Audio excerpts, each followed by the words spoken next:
మీరు కూడా ఇలాంటి ట్రెండింగ్ ఇమేజెస్ మీ ఫోన్‌లో క్రియేట్ చేయాలనుకుంటున్నారా? అయితే ఈ వీడియో మీకోసమే.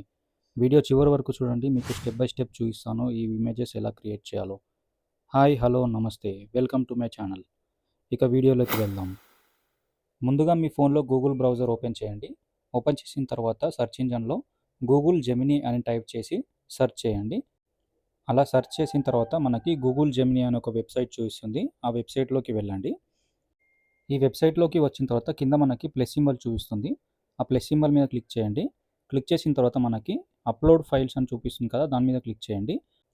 ఇక్కడ నుండి మీరు ఏ ఫోటోనైతే ఇలా జనరేట్ చేయాలనుకుంటున్నారో ఆ ఫోటోని మీ మొబైల్ నుండి సెలెక్ట్ చేసుకోవాలి. ఇలా మీకు కావాల్సిన ఫోటోని అప్‌లోడ్ చేసుకున్న తర్వాత ఇక్కడ మనం ఒక ప్రాంప్ట్ ఇవ్వాల్సి వస్తుంది. ఆ ప్రాంప్ట్‌ని నేను మీకు డిస్క్రిప్షన్‌లో అండ్ పిన్డ్ కామెంట్‌లో ఇస్తాను. ఆ ప్రాంప్ట్‌ని మీరు యూజ్ చేసుకొని మీ ఫోటోని కూడా ఇలా జనరేట్ చేసుకోవచ్చు. ఇలా మనం ఈ ప్రాంప్ట్ ఇచ్చిన తర్వాత కింద మనకి యారో బటన్ చూపిస్తుంది కదా! యారో బటన్‌ని ప్రెస్ చేయండి. ప్రెస్ చేసిన తర్వాత మనకి వితిన్ 1 మినిట్‌లో మనకి ఫోటోని మన ఈ గూగుల్ జెమినీ ఏదైతే ఉందో అది జనరేట్ చేసి ఇస్తుంది. ఇలా జనరేట్ చేసిన ఫోటోని మనం మన గ్యాలరీలోకి కూడా డౌన్‌లోడ్ చేసుకోవచ్చు. పైన మనకి డౌన్‌లోడ్ ఆప్షన్ చూపిస్తుంది. ఆ ఆప్షన్ త్రూ మనం ఈ ఫోటోని మన గ్యాలరీలోకి డౌన్‌లోడ్ చేసుకోవచ్చు. ఈ వీడియో మీకు నచ్చిందనే అనుకుంటున్నాను. మీకు నచ్చినట్లయితే please do like, share and subscribe my channel. Thanks for watching.